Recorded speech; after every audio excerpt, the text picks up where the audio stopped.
Queridos, abram comigo nesta manhã na palavra de Deus, na carta aos Efésios, no capítulo de número 5, versículo de número 8. No Novo Testamento, Efésios capítulo 5, este versículo de número 8, estas palavras: porque no outro tempo erais trevas, mas agora sois luz no Senhor, andai como filhos da luz. Nosso título nesta manhã é Vivendo como Crentes em um Mundo Ímpio.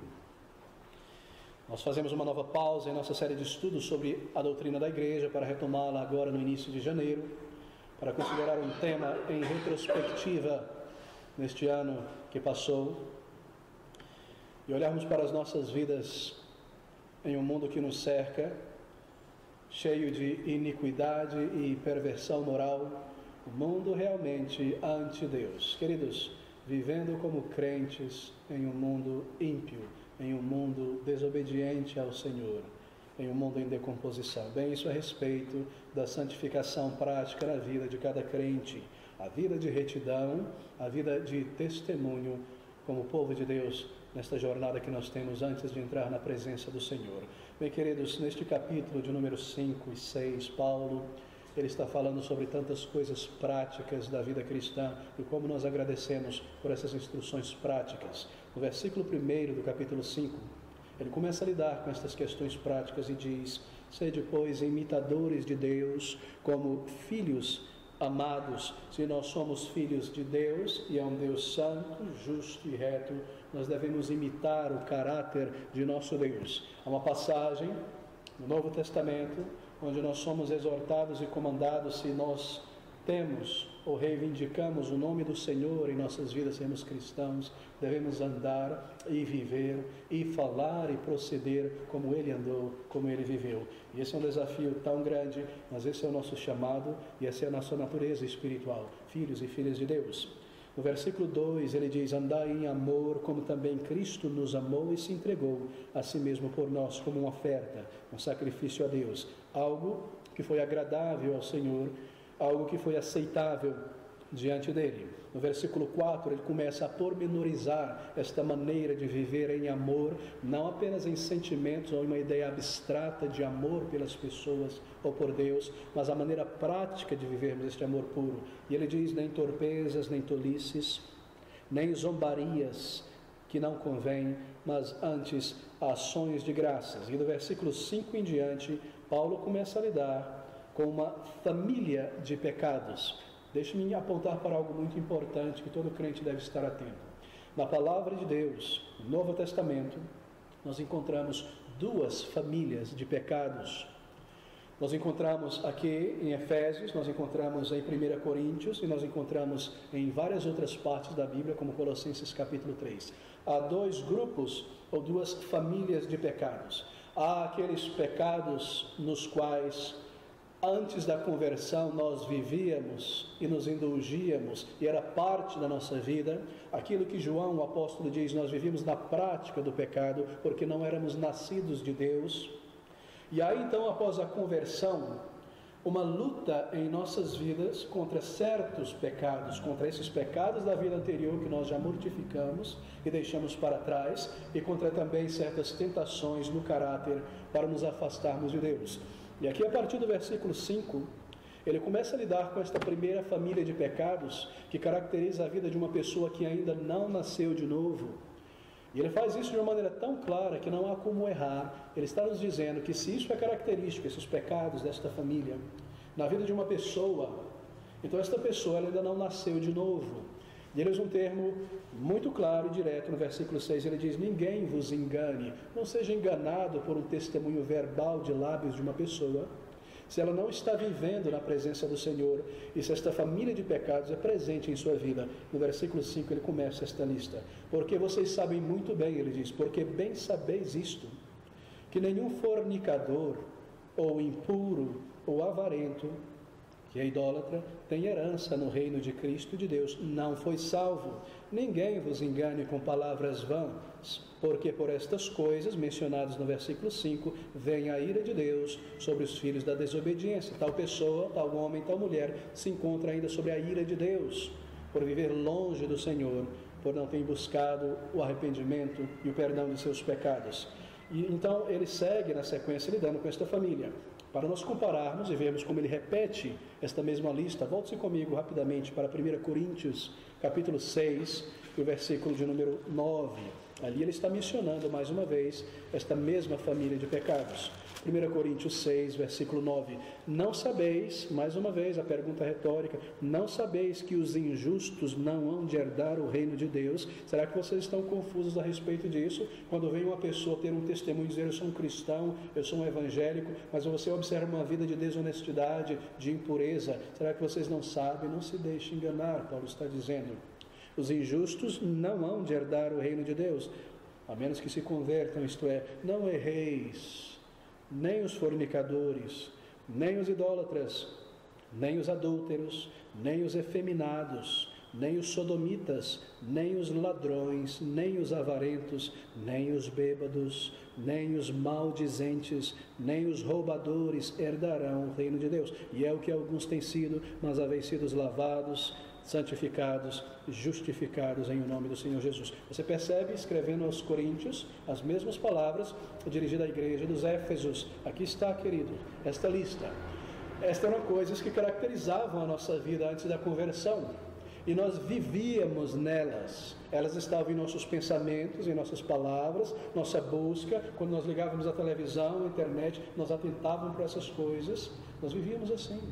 Até que o Senhor nos levou a um ponto de arrependimento e a clamar por vida e perdão, e nós fomos salvos, e um novo caráter foi colocado dentro de nós, que agora opera para nos melhorar mais e mais. Então, tendo estas coisas em vistas, de volta ao nosso texto de Efésios, lá no versículo de número 7, ele diz essas palavras, então, do capítulo 5, porque, portanto, não sejais os seus companheiros, vocês não podem mais estar em companhia de pessoas que ainda vivem assim, vocês não mais pertencem àquela vida, portanto não sejais os seus companheiros. Aqui está um comando para a desassociação, para não mancharmos o nosso testemunho como crentes em Jesus Cristo, estando em companhia daqueles que vivem e praticam ainda tais coisas e que amam tais coisas. E o versículo 7 é um versículo muito interessante.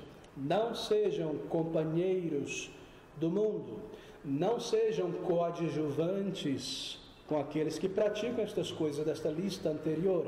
Está em vista aqui não participar em coisas que são reprováveis diante de Deus. Não estar envolvido, Salmo 1 fala não assentar-se na roda dos escarnecedores, não andar no caminho dos pecadores, não estar envolvido naquelas coisas que Deus desaprova. Coisas que levam pessoas ao juízo eterno, como nos diz Paulo, não ser companheiro, não esteja envolvido nas mesmas conversas, não esteja envolvido nas mesmas companhias pessoais com pessoas que negam ao Senhor por uma vida íntima. Bem, nós podemos, obviamente, ampliar este comando. Não estejais no mesmo cinema, onde o tema está cheio de coisas mencionadas neste versículo anterior. Impureza, lascívia, sensualidade, orgulho, tudo aquilo que é anti-Deus, anti-moral, não se encontre na mesma audiência de pessoas que apreciem tais coisas. Não estejais em casa, em teu privado, assistindo coisas na TV ou na internet que contenham as mesmas coisas que aquelas pessoas assistem o tempo todo e dão seus ibopes, o número cresce. Não esteja vendo estas coisas, dando ibope a estas coisas. É necessário, querido, monitorar estas coisas, abster-se dessas coisas. Não é apenas estar na mesma companhia de pessoas quando essas coisas são praticadas, mas dar audiência e ibope a estas coisas. Bem, quem é um promotor da imoralidade, da vulgaridade, de coisas levianas? Não é somente a pessoa que produz tais coisas, mas é também a pessoa que divulga tais coisas. E se eu participo, eu estou envolvido com estas coisas, mas a palavra de Deus é tão direta, portanto, não sejais seus companheiros, não ser participante das mesmas coisas, da mesma conduta. E há uma exortação para cada um de nós aqui. Nós não devemos estar envolvidos. Às vezes, crentes agem com atitude muito nécia. Olha, eu vou assistir isso só para reprovar isso mesmo. Que coisa feia, mas deixa eu ver o próximo capítulo. Que coisa horrível, deixa eu virar a próxima página. Que terrível isso, eu quero ver para ver que é mal. Você já viu esse tipo de coisa? Não estejais envolvidos. Reprovar quer dizer virar as costas para essas coisas. A melhor reprovação que nós podemos dar para uma atitude errada, muitas vezes é necessário fazer isso, é simplesmente virar as costas. Quando você vira as costas para algo, você mostra que você não concorda, que você não está interessado, que você não participa e que você, de certa forma, despreza tais coisas. Não participar, não estar envolvido, portanto, não sejais coadjuvantes, companheiros de tais coisas. Bem, veja o aspecto negativo que está contido aqui: separar-se, fechar a porta para essas coisas, não estar envolvido com aquilo que é desagradável a Deus. Esse é um comando necessário em dias como estes. Nós estamos cercados por tudo aquilo que é anti-Deus, que é antimoral, e nós não podemos estar curtindo e participando em tantas coisas que são amadas e maravilhosas neste mundo. Nós simplesmente não podemos ser ibope e coadjuvante com essas coisas. Meus queridos irmãos, muitas vezes eu não tenho Facebook ou coisa do tipo, mas muitas vezes alguém me envia alguma coisa ou outra e você vê crentes em Jesus Cristo participando de certas coisas que você tem o estômago a virar, ou utilizando certas palavras chulas e indecentes ou imorais, mesmo contra pessoas não crentes, e passando coisas para frente que não deveriam ser pronunciadas entre o povo de Deus. Onde será que nós estamos? Crentes em Jesus Cristo, sob os olhos do Senhor. Queridos, ouça essa observação: portanto, não sejais seus companheiros. Nós não podemos tomar uma atitude que é desagradável a Deus em nossa maneira de agir, mesmo em nossa santa ira contra o mundo e o pecado e a corrupção em toda parte. O nosso agir, a nossa palavra, a nossa postura deve ser de crentes em Jesus, de pessoas que foram santificadas. E é assim que ele começa essas palavras do versículo 1: sede, pois, imitadores de Deus como filhos amados. Bem, aqui está o aspecto negativo então desta exortação, mas veja aqui o aspecto positivo no versículo de número 8. Porque no outro tempo erais trevas. Observe bem essa analogia que Paulo está fazendo aqui. Mas agora sois luz no Senhor, andai como filhos da luz. Bem, querido, você foi iluminado pelo Espírito Santo. Havia trevas dentro de mim, até que o Senhor disse: haja luz.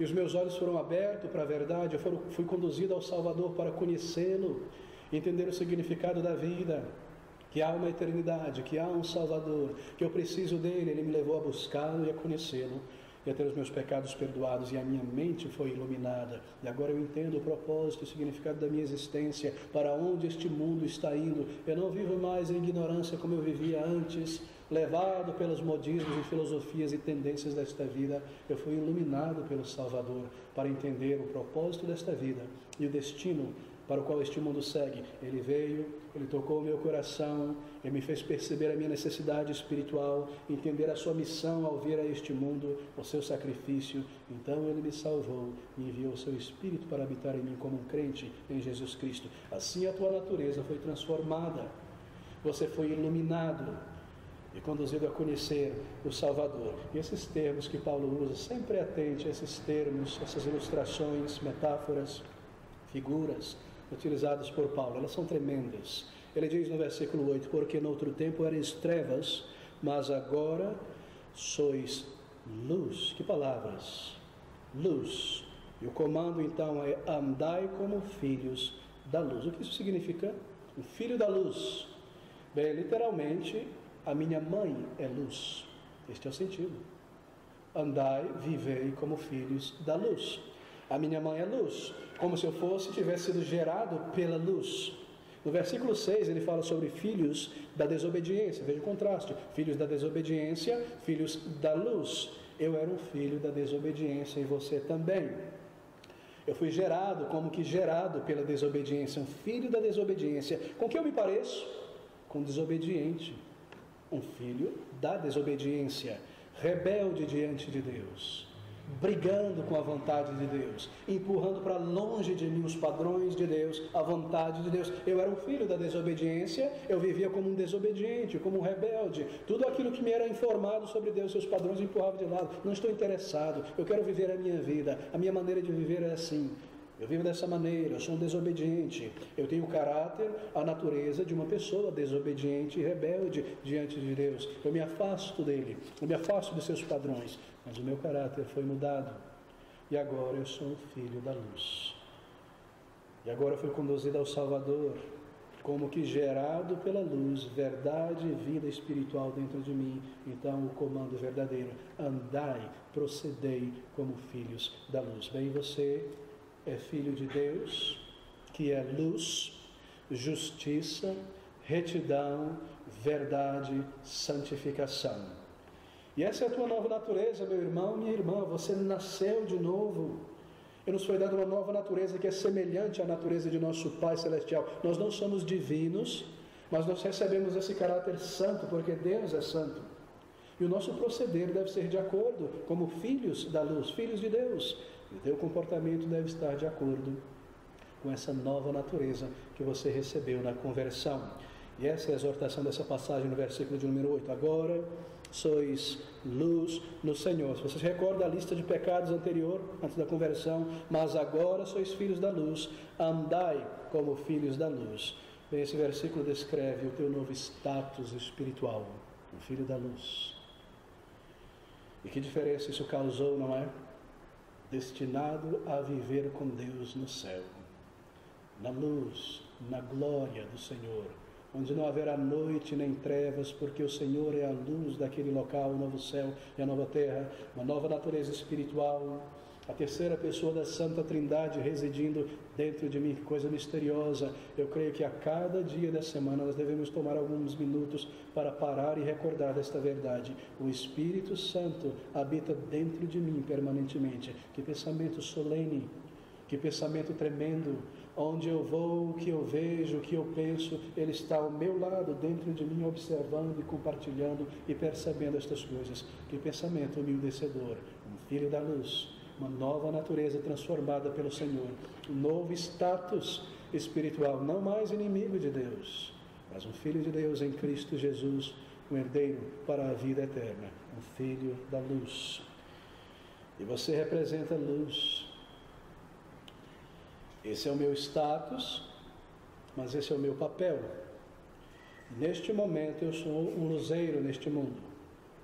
Neste mundo eu fui aceso pelo Senhor para representar o seu caráter, a sua mensagem, os seus propósitos. Eu sou um representante de meu Pai Celestial, que é luz. Esse é o teu status e esse é o teu papel e a tua função neste mundo. Veja o versículo de número 9 agora. Porque o fruto do Espírito está em toda bondade, justiça e verdade. Bem, nós temos aqui a definição prática desse novo papel. Esse novo papel, bem como o status espiritual, é um fruto do Espírito Santo. É isso que ele está dizendo aqui. Foi ele quem gerou isso em mim.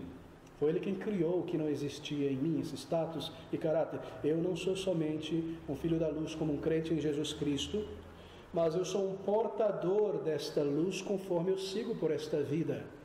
Me foi dado este luzeiro, me foi dado um poder que é a palavra, o Evangelho, para comunicar, e foi aceso em mim como um portador de vida esta luz, para refletir o caminho para a salvação para outras pessoas. As pessoas devem olhar para mim e ver uma pessoa que foi transformada pelo Senhor.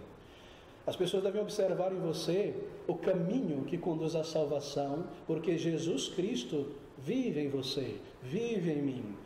Tudo que nos importa, nos interessa nesta vida é amar e honrar o Salvador, é andar em sua presença. Assim nós portamos luz no lugar de trabalho, dentro do ônibus, na fila do cartório, na fila do supermercado, com a vizinhança, com pessoas que nós iremos encontrar uma vez ou muitas e muitas vezes. Nós somos salvos pelo Senhor para estar diante dessas pessoas como portadores da luz, por meio dos quais estas pessoas terão um interesse pelo Salvador e por uma nova vida que eles observam em nós. Você já parou para pensar sobre isso? Filhos da luz, herdeiros com o Senhor, um portador desta luz divina dentro de nós. Mas como nós perguntamos isso? Bem, o versículo 9 lida com isso. Porque o fruto do Espírito está em toda a bondade e justiça e verdade. Aqui está. Há um grande poder nessas três palavras aqui. O fruto do Espírito, ele diz, está em toda a bondade e justiça e verdade. Bem, nós não podemos subestimar essas palavras. São três padrões para a vida de um crente como um luzeiro neste mundo. Primeiramente, ele fala sobre bondade. Por que o apóstolo distingue bondade de justiça e de verdade dessa maneira? Parece mais ou menos a mesma coisa, não é verdade? Mas há uma distinção clara. Bondade, atos de bondade, atos de benevolência, atos de humildade, atos de abnegação. Isso é bondade. Uma pessoa que faz o bem, que na empresa, na firma, no círculo familiar, onde quer que esteja, é alguém que é notado por ser uma pessoa ajudadora, uma pessoa gentil, uma pessoa sensível às necessidades dos outros e compreensiva às necessidades reais dos outros. O oposto do comportamento padrão, típico da pessoa não regenerada, centrada em si mesma. Menos trabalho para mim, mais trabalhos para os outros, não estou nem aí com o que está acontecendo, deixa quebrar, deixa cair em pedaços, não é minha responsabilidade, vou fazer o que me interessa. Não, um crente em Jesus Cristo é uma pessoa transformada. Atos de bondade, de gentileza, de humildade, de abnegação. O oposto do comportamento de um filho da desobediência. Bondade, queridos, é um fluxo positivo de atos, de palavras e de pensamentos em direção aos outros. Isso é bondade. E é por isso que Paulo começa com esta palavra. O fruto do Espírito que agora habita dentro de nós e traz flores belas de um novo caráter e frutos maravilhosos. Há um imenso fruto aqui que alimenta os outros. Bondade. Mas então justiça. Bem, justiça aqui significa simplesmente a observância da lei. Mas é claro também da lei dos homens. A lei moral de Deus e a lei dos homens. Ser o mais justo e correto em nosso modo de viver, de modo a representar a lei moral de Deus em nós. Isso é justiça. É triste, realmente chocante, observar pessoas que nomeiam o nome do Senhor Jesus Cristo, mas estão envolvidos em tantas e tantas maracutaias. Não percebem tais homens e mulheres que estão sob o serviço do inimigo de almas a espalhar lama contra o Evangelho da graça redentora. Por mais altissonante que sejam suas vozes e argumentos gritando contra o pecado e contra os movimentos sociais antimoral, as suas vidas simplesmente parecem contradizer o que eles dizem. Justiça. Então ele fala sobre verdade. Verdade aqui não significa a verdade da Escritura ou da fé cristã, mas verdade no sentido do comportamento. Em outras palavras, integridade. É isso que está em vista, versículo número 9. Porque o fruto do Espírito está em toda a bondade e justiça e verdade, integridade. Nós somos genuínos em nossas palavras, nós somos honestos, nós somos confiáveis. Eu posso confiar neste fulano, porque ele diz que vai fazer algo e ele faz. Eu posso confiar em fulana, porque não é uma pessoa que simplesmente, vamos dizer isso, e não faz nenhum esforço para cumprir o seu esforço, mas uma pessoa que fala quando já pensou a respeito e está pronto para cumprir o que foi dito, não fala apenas para agradar, mas vive. Eu posso confiar nesta pessoa. Verdade, genuinidade, confiança. Aqui, queridos, está um padrão triplo para nós. E são padrões poderosos para portadores da luz. Pessoas que foram transformadas pelo Espírito Santo de luz. E essa é a luz que nós radiamos. Essa é a transmissão da nossa luz neste mundo. Então nós causaremos um tremendo impacto naquelas pessoas que estão em nossa volta. É um padrão tríplice, não é? Bondade, justiça, verdade. Benevolência, gentileza, abnegação, humildade, retidão, integridade, sinceridade, vivendo e falando e agindo diante do Senhor, filhos da luz, servos do Senhor. Bem, tudo isso está envolvido aqui nesta palavra. Mas será que ao final do dia nós examinamos a nossa conduta diante do Senhor? Fui eu um portador de luz nesta segunda-feira? Nessa quarta-feira eu portei a luz do Senhor? Minha candeia esteve apagada, obscura. Eu preciso examinar o meu coração. Meus queridos irmãos e amigos, a vida cristã, ela não é vivida apenas de questões teóricas ou litúrgicas. A vida cristã é a prática da vida de Deus dentro de nós, manifestando estas coisas no mundo. Nós nos reunimos aqui para cultuar ao Senhor e adorá-lo de uma maneira afirmativa, objetiva, dirigindo ao Senhor o nosso culto e o nosso serviço, e as nossas vidas são manifestas neste mundo por uma vida de um caráter transformado pelo Senhor. Alguém usou a ilustração de que o sal está no saleiro na igreja, mas que na semana se espalha pelo mundo. E dentro do saleiro não salga nada, tem que estar no mundo salgando, não é verdade? Sim, nós salgamos uns aos outros aqui certamente, e adoçamos também. Mas aqui está um padrão tríplice para o crente em Jesus Cristo. Eu preciso fazer uma análise do meu coração. A minha análise do coração não deve ser movida por autocomiseração. Ela deve ser movida por uma atitude madura e real, e um desejo de melhorar. E eu confesso ao Senhor, eu rogo a Ele graça, e eu me levanto dali decidido a depender dEle e buscar melhorar em minha vida. E se eu clamo ao Senhor por graça, então no momento que aqueles pensamentos querem se transformar em palavras, eu consigo retê-los e não dizer o que eu não deveria. No momento que aquela atitude diz, é o meu direito, eu digo, bem, eu posso colocar de lado um pouco para ajudar a outra pessoa, ou fazer algo que vai beneficiar mais pessoas. Ou às vezes negativamente reduzir certas coisas que eu sei que trarão uma grande dificuldade para a minha vida espiritual e o meu testemunho. É um ato de maturidade, é um ato de disciplina. Está envolvido nisso também, ao final de cada dia. Bem, eu inicio com o Senhor, Senhor me ajuda a proteger e a projetar essa luz de bondade, de justiça, de autocontrole, de domínio próprio, de palavras limpas. Senhor, ao final deste dia, eu te peço perdão por isso e por aquilo. Eu desejo melhorar no trabalho, em casa, na minha vida contigo. A luz do farol lançada sobre pessoas que estão à nossa volta. Amigos, se não somos nós como portadores desta luz, quem será? A bancada evangélica no Planalto? Pessoas que não conhecem a Deus de fato, não nasceram de novo. Não há luz, diz o Salvador, naqueles que não conhecem a palavra de Deus. Se eles não falarem conforme esta verdade, diz o escritor, é porque não há luz neles. A luz que foi acesa em nós foi a obra do Espírito Santo na conversão. Bem, eu devo seguir para o versículo 10. Observe o que ele diz, aprovando o que é agradável ao Senhor. Talvez se você ler muito rápido este versículo, pareça significar o seguinte.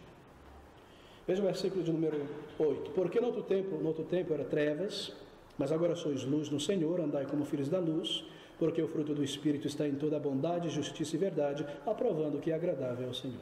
Se você ler muito rápido este versículo, talvez você tenha a ideia de que o que ele está dizendo é o seguinte, bem, ao viver assim, eu estou provando para mim mesmo que esse comportamento que eu estou vivendo é agradável ao Senhor, aprovando o que é agradável ao Senhor. Mas não é isso que está sendo dito aqui, porque ele está falando sobre ser luz no mundo. Não é aprovando para nós, mas aprovando para eles. Observe mais uma vez, aprovando o que é agradável ao Senhor. Em outras palavras, aprovando para eles que estão em nossa volta, com quem nós convivemos essa ideia. Aprovando ou provando para eles, que essa é a maneira que Deus espera de todo ser humano para viver. Aprovando para as pessoas em nossa volta que essa é a maneira aceitável de se viver diante do Senhor, que é um justo juiz. Aprovando e provando para eles. É isso que Paulo está dizendo aqui, essa é a ideia. Provando para eles, a pessoas com quem eu convivo, para quem você é um luzeiro, diante dos olhos de quem você está vivendo a tua vida cristã, a cada dia da semana, provando, aprovando ou provando para eles o que é agradável, o que é aceitável ao Senhor em termos de palavras, comportamentos, uma maneira de viver. Deixa eu tentar explicar melhor. Eles são politeístas. Paulo está escrevendo a uma igreja em Éfeso que vivia um contexto de politeísmo. Eles são idólatras. Eles adoram deuses diversos, um panteão de divindades, de deuses, de semideuses, de heróis, prata, ouro, da cobiça, da sensualidade, do lucro, do egocentrismo e tantas coisas, fama, sucesso, orgulho. Adoram deuses que nem mesmo conhecem, não podem fazer nada por eles, querem tirar tudo de seus corações e de suas vidas. Adoram deuses de sua própria imaginação, criados por si mesmo. Eu vejo Deus da seguinte maneira, Deus para mim é assim, você construiu o teu próprio Deus. Nós adoramos deuses da nossa imaginação. E Paulo escreve a crentes que viviam nesse contexto, entre pessoas que adoravam deuses vários, crentes que trabalhavam com tais pessoas, em tais companhias, assim por dizer. Seus deuses eram semelhantes a homens imorais, O próprio culto a esses deuses mostravam a prática imoral ou violenta, coisas de todo tipo, estranha, não possuem padrões éticos e morais esses deuses. O Deus do ego não possui padrão, não é? O padrão pode ser mudado, o padrão moral, conforme o objetivo está diante dos meus olhos, conquanto que eu tenho o que eu deseje. Isso é um Deus, o Deus do ego. Eles não requerem qualquer comportamento limpo, justo, reto, contínuo, altruísta. Tudo é uma questão do que me satisfaz, do que eu posso obter dessas questões. Esses são seus deuses. Vocês, por outro lado, diz Paulo, vivem em um meio gentil. Mas vocês são portadores da luz. Esse é o argumento dele aqui. Vocês representam o Senhor. Observe novamente o versículo, aprovando o que é agradável ao Senhor. O Senhor, no singular, não os senhores. E pela sua conduta e comportamento, vocês estão provando para eles o que é aceitável ao verdadeiro Deus. E no escritório e na vizinhança, eu estou provando para eles aquilo que é aceitável ao verdadeiro Deus e Criador. É isso que Jeová exige. É isso que Ele comanda a todo homem. Esse é o padrão de sua lei moral, e a minha vida transformada pelo Senhor está dizendo isso e provando para eles que esse é o padrão que Deus exige. Bem, perceba o que Paulo está dizendo aqui. Ele passa e se move dos aspectos negativos dos versículos anteriores para os aspectos positivos de santificação, de não pecarmos, de não nos afastarmos do Senhor, de não nos associarmos com aquilo que é desagradável a Deus, para os aspectos positivos de santificação, para mostrar nosso papel como portadores da luz divina neste mundo, e como viver bondade, justiça, verdade, de modo a provar diante dos homens do mundo que observa a única conduta aceitável diante do Senhor. E esse é o sentido dessas palavras do versículo de número 10. Esse é o padrão para nós. E certamente, queridos, certamente, vivendo assim, muitas consciências serão tocadas pela nossa maneira de viver, pela graça do Senhor que opera em nós. Bem, eu quero ler uma outra passagem que está em Romanos, capítulo de número 1, versículo de número 18. Romanos 1, 18, 28, na verdade, o versículo 31. E como eles não se importaram de ter conhecimento de Deus, assim Deus os entregou a um sentimento perverso, para fazerem coisas que não convêm, estando cheios de toda iniquidade, cheios de fornicação, de malícia, de avareza, de maldade, cheios de inveja, homicídio, contenda, engano, malignidade. Que palavras! Sendo murmuradores, difamadores, aborrecedores de Deus, injuriadores, soberbos, presunçosos, inventores de males, desobedientes aos pais e às mães, nécios, infiéis nos contratos, sem afeição natural, irreconciliáveis, sem misericórdia. Tudo isso sob o sorriso da boa vontade, do respeito ao próximo, mas cheios de todas essas coisas. E assim nós vivíamos. Você percebe nessas palavras de Paulo, e observe o versículo de número 32 para concluir. Os quais, conhecendo o juízo de Deus na consciência, que são dignos de morte os que tais coisas praticam, não somente as fazem, mas também se agradam dos que as fazem, os quais, conhecendo o juízo de Deus, bem, apesar de toda a quantidade de pecado que existe e é praticado, observe isso, há uma consciência debaixo da superfície cauterizada. Eles vivem e praticam estas coisas, mas eles sabem que isso é desaprovado por Deus. E a nossa vida como luzeiros deste mundo tocará esse nervo vivo da consciência que está debaixo ali de uma mente carbonizada por tanto pecado. O nervo da consciência está vivo e será tocado pelo comportamento do povo de Deus. Essa é a ideia, essa é a ilustração aqui. É como a raiz de um dente, né? O dente está acabado por cima, não sobrou nada, mas ali uma raizinha causando dor, está viva ainda.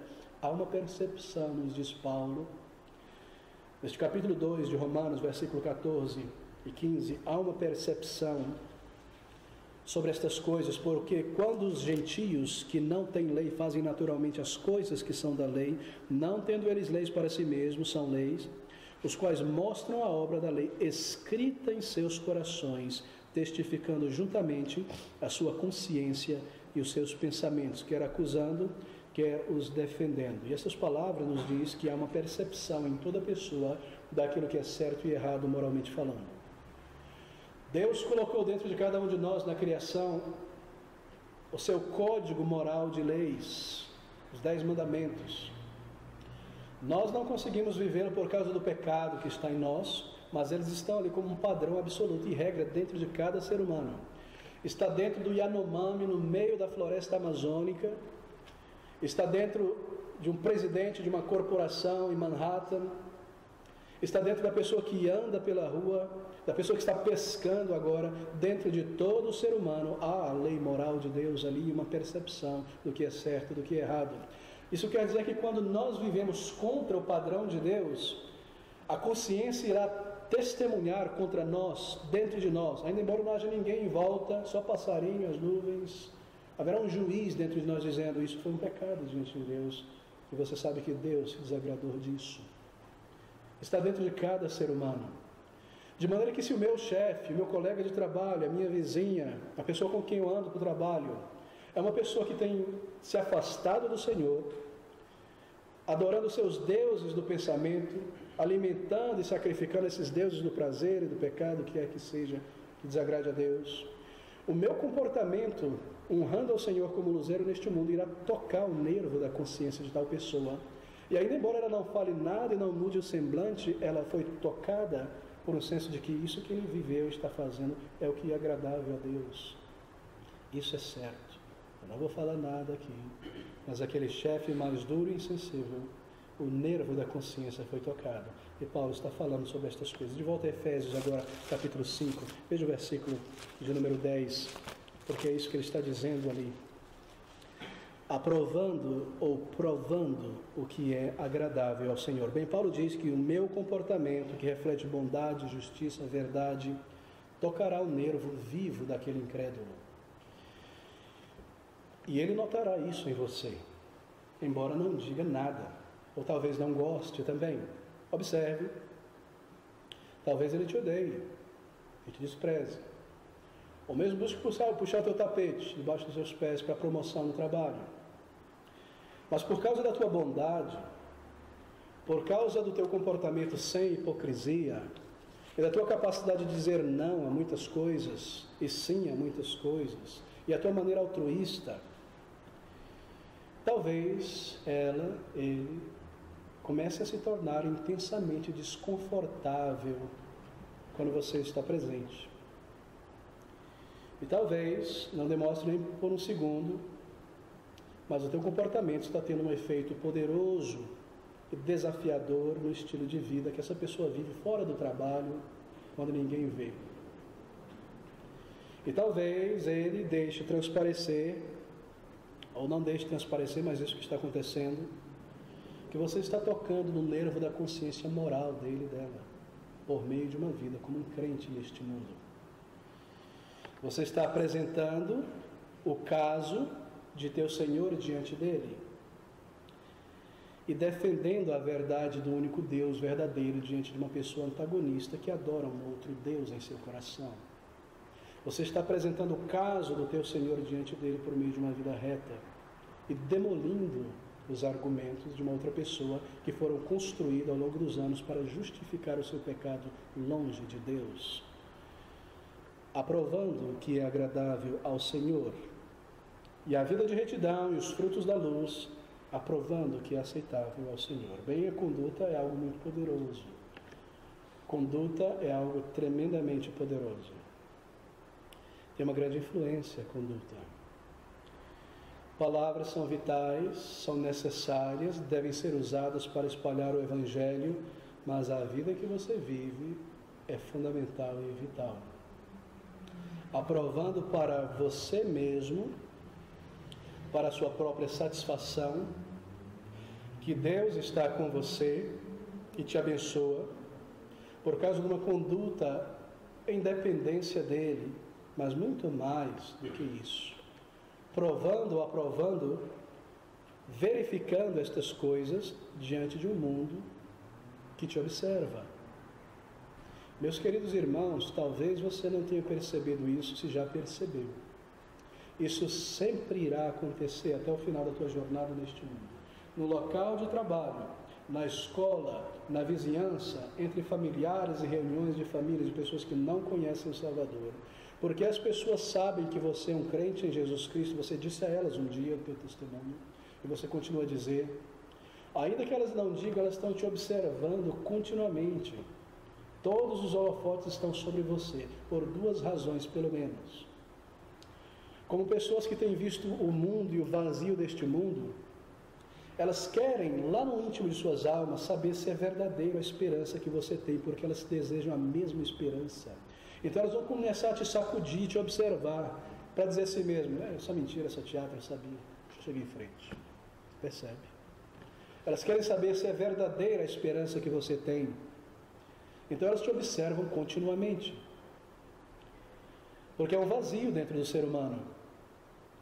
E a nossa conduta aponta a luz do caminho para o Salvador, junto com as nossas palavras. Conduta é algo poderoso. Versículo de número 11. E não comuniqueis com as obras infrutíferas das trevas, mas antes condenais. Não ter coparticipação com as obras das trevas. São obras das trevas. Elas objetivam levar pessoas ao inferno. São filmes, são palavras, são os entretenimentos, são os locais X ou Y que as pessoas vão, cujo objetivo superficial é entreter as pessoas, mas o objetivo real é afastá-las de Deus, institucionalizá-las mais e mais neste mundo, roubar das pessoas qualquer esperança pelo Salvador. Isso faz parte da campanha deste mundo de enganar pessoas e levá-las ao pecado mais e mais. Como você poderia assistir aquele programa na televisão que foi engendrado e criado para levar pessoas a serem mais imorais, mais egocêntricas, mais vãs e mais superficiais? Como jamais você poderia fazer isso? Mas é tão sofisticado este seriado norte-americano, pessoas jovens, 30 e tantos anos, vestidas de maneira bonita, falando coisas inteligentes e engraçadas. Quão bom é assistir estas coisas. Me torna uma pessoa mais inteligente. Você não percebe que isso foi desenhado, pensado de modo a promover uma atitude errada, contrária a Deus? Está naquele sorriso, naquela maneira de sentar no sofá de propósito. Repete 3 vezes, 4 vezes, não sentou direito. A sensualidade não foi transmitida na câmera. E você está ali bebendo destas coisas. Veja o que Paulo diz nessas palavras inspiradas pelo Espírito Santo. E não comuniqueis com as obras infrutuosas das trevas, antes condenais. Não entre em contato visual, comunicação com isso, recebendo uma informação e transmitindo hoje. Corte com estas coisas. São obras infrutuosas, são das trevas, antes condenai-as. Saia dali, reprove tais coisas. Você é um pai, você é uma mãe, você está criando o teu filho vê algo que não convém, você deve dizer, aquilo é errado, aquilo não convém por isso, e se você não fizer isso, a televisão vai dizer outra coisa a respeito desse comportamento, e dizer, isso é bom, isso é aceitável, não deixe que ninguém te restrinja, busque isso, se expressa dessa maneira, condenando, quer dizer isso, mostrando que é errado, que isso é desagradável a Deus, apontando o caminho também. Não está em comunicação com estas coisas, está no mesmo lugar, participando das mesmas conversações. Essas são obras das trevas, cujo objetivo é levar pessoas ao tormento eterno. Nós não podemos andar como pessoas nessas ou casuais neste mundo. Nós estamos em uma guerra por almas, guerra por mentes. Satanás está mantendo a mente de pessoas presas a tantos argumentos e tantas coisas. E nós combatendo por suas mentes, por suas almas, para levá-las a Cristo, a considerarem o Salvador. E o final deste mundo, e o julgamento vindouro, e o amor de Deus por pecadores, é uma luta, é um combate por almas, no escritório, no trabalho, dentro do ônibus, a qualquer instante, em todo momento. Satanás tenta cativar almas por todo tipo de música maliciosa e perversa, ou vã, ou banal, ou estilo de vida, ou tantas coisas no meio de comunicação da internet, levando pessoas para mais e mais e mais distantes do Senhor. E nós buscando trazê-las ao conhecimento de Cristo, a considerarem a sua alma eterna, a se voltarem para o Salvador. É um combate por almas, é um combate por mentes. Esse é o combate cristão para alcançar pessoas. E essas palavras do versículo de número 11 seguem como um desafio para nós. Antes as condenais. Na verdade, o grego não diz condenai. Uma tradução melhor seria refutai tais coisas. Refutar. Veja novamente. E não comuniqueis com as obras infrutuosas das trevas, mas antes as refutais. Isto é, prove que elas são erradas. refute tais coisas. Bem, como isso acontece? Como eu posso provar que essas coisas estão erradas? Através de uma série de passos que eu gostaria de demonstrar bem brevemente nesses próximos minutos. E a ideia é essa.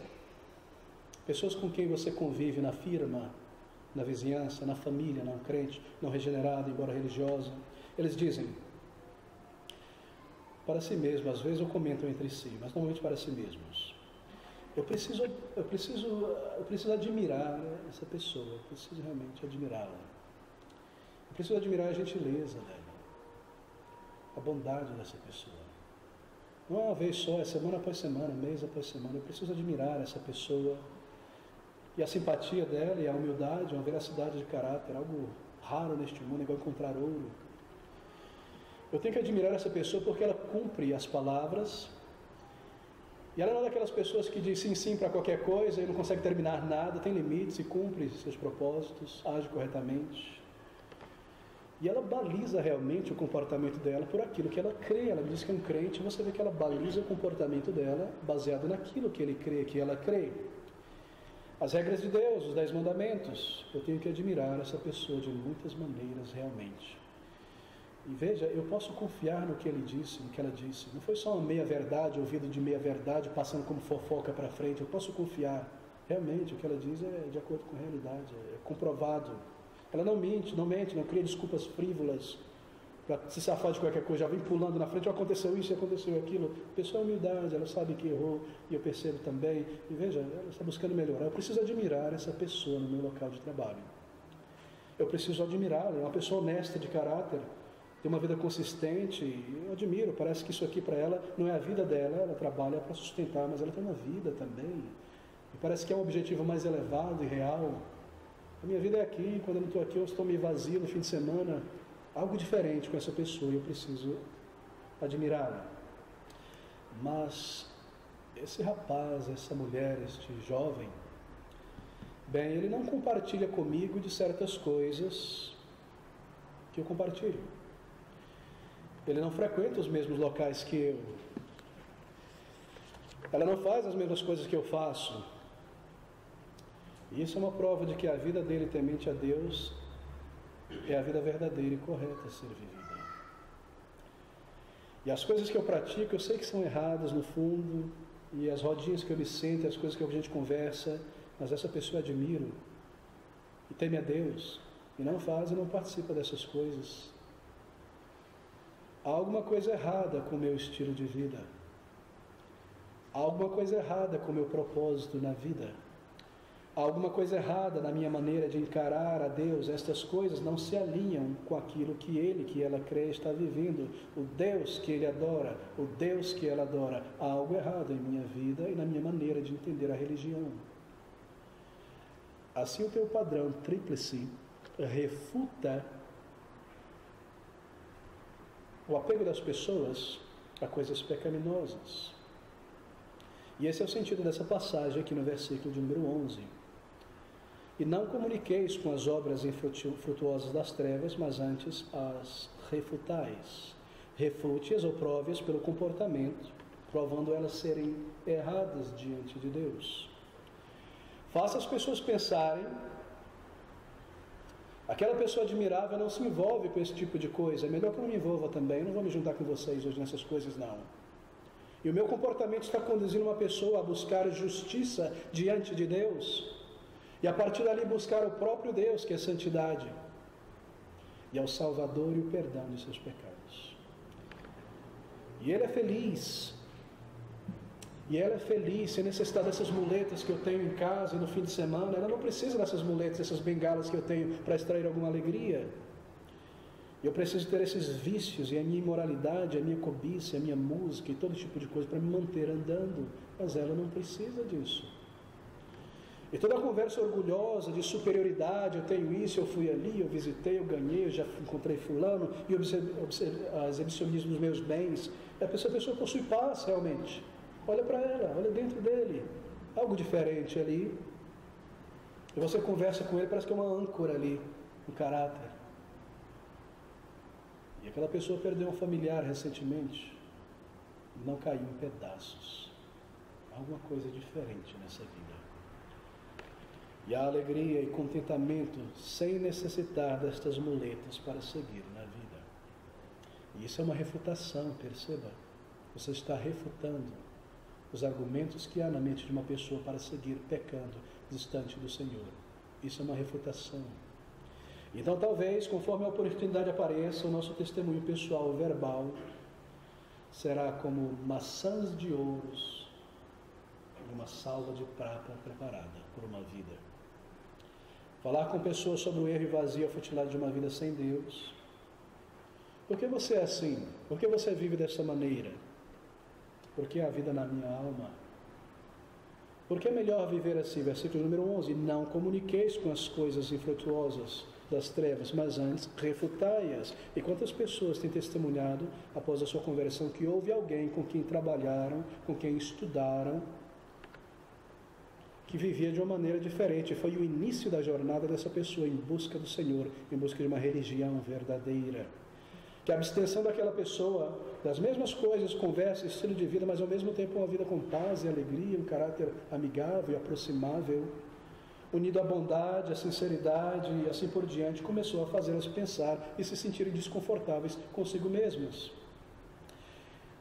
Você já viu pessoas agirem assim e sentirem-se convictas de sua pecaminosidade sem nenhum sermão, nem palavra, então desejar por fim ouvir as palavras e o testemunho daquela pessoa. Luz, queridos, não apenas o nosso status, mas o nosso papel neste mundo. Luz, a fundação vital de todo o nosso testemunho neste mundo. Versículo de número 12, porque o que eles fazem em oculto, até dizê-lo, é torpe. O grego, torpe, quer dizer algo horrível, algo desfigurado. Mesmo falar sobre coisas pecaminosas que são feitas em secreto, são praticadas porque são vergonhosas. Não deve ser trazido em nossa conversação, nem mesmo para dizer o que o fulano disse de feio. Não repita, não passe para frente aquilo que não convém. Versículo de número 13, mas todas essas coisas se manifestam sendo condenadas pela luz, porque a luz tudo manifesta. A mesma ideia dos versículos anteriores, aquela luz que você irradia em teu caráter, reprova a escuridão, as obras da escuridão. Paulo está dizendo, se há alguma coisa que deve ser provada como errada, refutada, então essa tarefa de fazer isso é cumprida pela luz. E essa luz, primariamente, é a luz do caráter e comportamento, transformado pelo Senhor.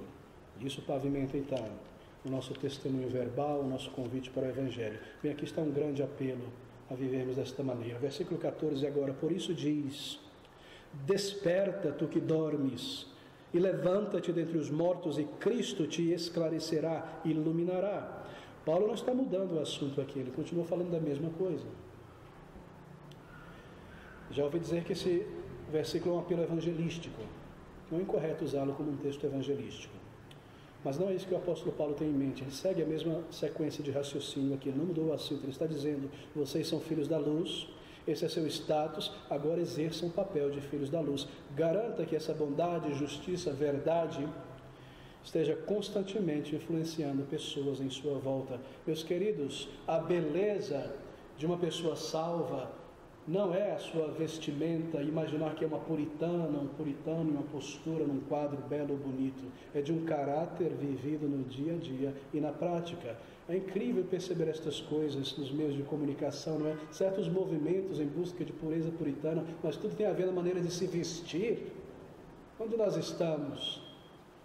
A luz que há dentro de nós. Pessoas envolvidas neste mundo, mas não com o mundanismo, cumprindo as nossas responsabilidades e atraindo pessoas para o Salvador. Paulo fala sobre isso no versículo número 14, uma exortação. Ele não muda de assunto. Portanto, desperte tu que dorme. Estes somos nós. Levanta-te dentre os mortos. Mas nós não estamos mortos como se estivéssemos muitas vezes, porque somos letárgicos. A nossa luzinha é pequenininha, é escondida, quase não é visível. Um comportamento estranho. Esse versículo é uma citação de Isaías, capítulo 60, versículo 1. Deixa-me correr para o final, abra comigo. Ele está citando Isaías 60, versículo 1. Levanta-te, resplandece, porque vem a tua luz e a glória do Senhor vai nascendo sobre ti. Para quem são dirigidas essas palavras? Bem, ao remanescente fiel de Israel no Antigo Testamento, aqueles judeus fiéis do tempo de Isaías, estavam desanimados, abatidos. Será que o Messias virá? Quando nós deixaremos de ser uma nação oprimida? Isaías se dirige a eles e se dirige a todo crente. Paulo toma aquelas palavras de Isaías dirigidas à igreja no Antigo Testamento e as dirige a nós hoje. Ele está dizendo: o Messias virá. E Paulo diz: levanta-te, ele já veio. O Messias virá e a sua missão começou porque os gentios estão em toda parte. Vocês devem levantar o estandarte da verdade e apontar o caminho de Deus. Isso é dito pelos lábios de Paulo da mesma maneira aqui em nosso texto no versículo de número 14. Por isso diz lá em Isaías: desperta, tu que dormes, e levanta-te dentre os mortos, e Cristo te esclarecerá. Será que nós estamos dormindo, amigos? Em falta no que se refere ao versículo de número 9, porque o fruto do Espírito está em toda bondade, justiça e verdade. Sim, eu sei que isso é o fruto do Espírito, mas eu não penso a respeito disso todos os dias, não. E assim eu não tenho vivido desta maneira. Eu não coloco foco em minha conduta quando vou para o trabalho ou para a universidade. Eu me esqueço que eu estou na vitrine, diante dos olhos das pessoas que estão olhando o meu caráter, e não apenas a minha vestimenta. Eu me esqueço que eu devo ter uma conduta que seja um testemunho aos olhos dos meus vizinhos. Eu me encontro em falta, eu estou dormindo. Desperta, diz o Salvador. Desperta, tu que dormes, e levanta-te dentre os mortos, como se estivesse, os mortos não espirituais. Eu estou dormindo no meio de pessoas que já morreram. Levanta-te e o Senhor te iluminará. Bem, aqui tem palavras tremendas. Talvez nós temos que dizer: eles sabem que eu sou um crente em Jesus Cristo, que eu vou à igreja, que eu leio a Bíblia, que a Bíblia é autoridade em minha vida, mas eu perco o controle o tempo todo, e eu dou um mau testemunho. Em minhas reações no escritório, na sala de aula, eu não sou visto como uma pessoa razoável e de boa vontade, e gentil, e suportiva. Eles sabem que eu sou um crente em Jesus Cristo, mas eles percebem que eu sou uma pessoa muito autoconsciente do meu corpo e da minha vestimenta. Eu ando meio que assim, olhando para mim mesmo. E eles percebem que a vaidade dentro de mim e as minhas palavras não afetam a ninguém. Isso acontece com a gente muitas vezes, não é verdade, meus irmãos? Muitas e muitas vezes. E não comuniqueis, diz Paulo, e tal nesse versículo 14, desperta. Será que você está se alimentando, envolvido com coisas, meu querido irmão, que não deveria? Como jovem, como adulto. E assim você tem estado em falta diante do Senhor, como que dormindo. Todos nós temos estado em falta em determinados momentos e em determinadas formas. Assim, essa é uma exortação para mim e para você. Desperta, assim diz, desperta tu que dormes, e levanta-te de entre os mortos, Cristo te esclarecerá. Desperta, acorda para o teu status de um filho e de uma filha de Deus. Desperta. Você está dormindo em volta de pessoas que estão mortas, que não nasceram de novo, mas você é um filho da luz, deve estar desperto e andando. Desperta tu que dormes, refutando toda falsa esperança do mundo e apontando pessoas para o Salvador. Desperta e Deus te mostrará o que está errado e te dará força e graça para seguir no caminho de dependência dEle. E você não perderá a estima e o respeito das pessoas em tua volta. Você não demolirá um testemunho construído ao longo dos meses. E essa é uma exortação para cada um de nós.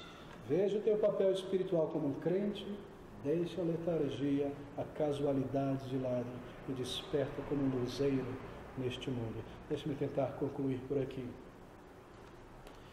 Pode ser que a minha comunhão com o Senhor esteja em grande parte interrompida nestes últimos meses.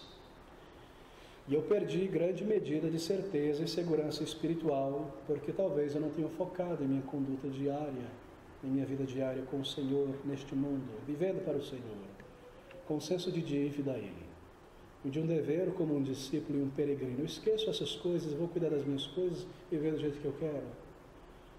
Eu me tornei uma pessoa muito tranquila e satisfeita comigo mesmo, e eu não analiso mais o meu coração. O Senhor Jesus Cristo disse: bem-aventurados aqueles que têm fome e sede por justiça, porque serão fartos, saciados. E é exatamente isso que o apóstolo Paulo está dizendo aqui.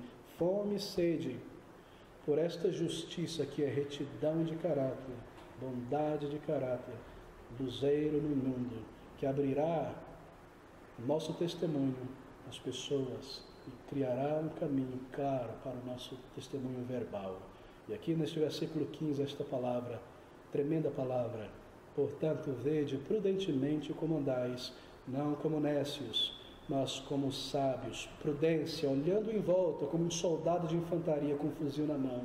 Cada arbusto, cada perigo que pode vir no meu caminho para estragar o meu testemunho. Essa pessoa aqui que não me larga, que não sabe falar o que convém, eu fico dando corda demais, ao invés de fazer meu serviço, e aquele entretenimento ali que já está na minha frente de novo, como pessoas despertas. As pessoas estão observando o meu testemunho, vem uma situação que vai ser um desafio. Eu me preparo para ela, eu oro diante do Senhor para manter o meu testemunho e rogo ao Senhor por uma oportunidade para falar do amor do Salvador. Bem, queridos, é isso que nós fazemos no trabalho, nos estudos, na vizinhança, na jornada. Talvez você imaginou que você poderia navegar pelo dia, da manhã até a noite, no piloto automático, e tudo aconteceria porque o Senhor está no controle. Não, nós somos crentes apostos. Nosso comando é estarmos atentos e observar as coisas que vêm diante de nós, que desafiarão o nosso amor pelo Senhor, a nossa vida voltada para o Senhor, um coração de compaixão por almas perdidas e o final de nossa jornada, não como nécios, como diz Paulo, pessoas despreocupadas, casuais, imprudentes. Queridos irmãos, não seja levado por qualquer distração. Pense sobre essas coisas. Lembre-se do seu status espiritual. Observe o que está diante de você para honrar o Senhor, para provar dele, para ser um instrumento na mão dele. Você é um crente a postos, você é um portador da luz, e as pessoas estão nos observando e checando a nossa consistência para saber se há realmente uma esperança para eles.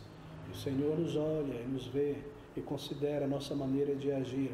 Pessoa prudente, consciente, ela não cria um atalho em suas devoções pessoais, ela mantém essas devoções. E é vigilante quanto ao seu período de oração, e ora com consistência e continuadamente, e clama ao Senhor, e é cuidado e vigilante para que essas coisas não fiquem para trás. Eu me encontre tão envolvido por este mundo e por esta vida, e Satanás comece a colocar ciladas diante de mim que talvez me afastarão de um amor pelo Senhor por muito tempo, por muitos meses, e frieza no coração. Bem, há tremendas exortações nesta passagem. Deixe-me concluir por aqui. Será que em particular este versículo 14 é para nós nesta manhã? Por isso diz: desperta tu que dormes e levanta-te dentre os mortos, e Cristo te esclarecerá. Se é, então o Senhor nos ajudará. E se nós tomarmos isso como exortação para nós mesmos, Ele nos ajudará. Meus queridos irmãos, a quem eu pertenço? A quem eu pertenço? A mim mesmo ou ao meu querido Salvador, que me encontrou e me salvou, e que me chamou e que me receberá na glória? A quem eu pertenço? Ao Senhor Jesus Cristo, Salvador. E por gratidão eu devo viver para Ele como luzeiro neste mundo, apostos, pronto para honrá-lo e provar dele, luzeiro neste mundo, dando a mensagem certa para aqueles que estão observando e uma esperança de vida eterna.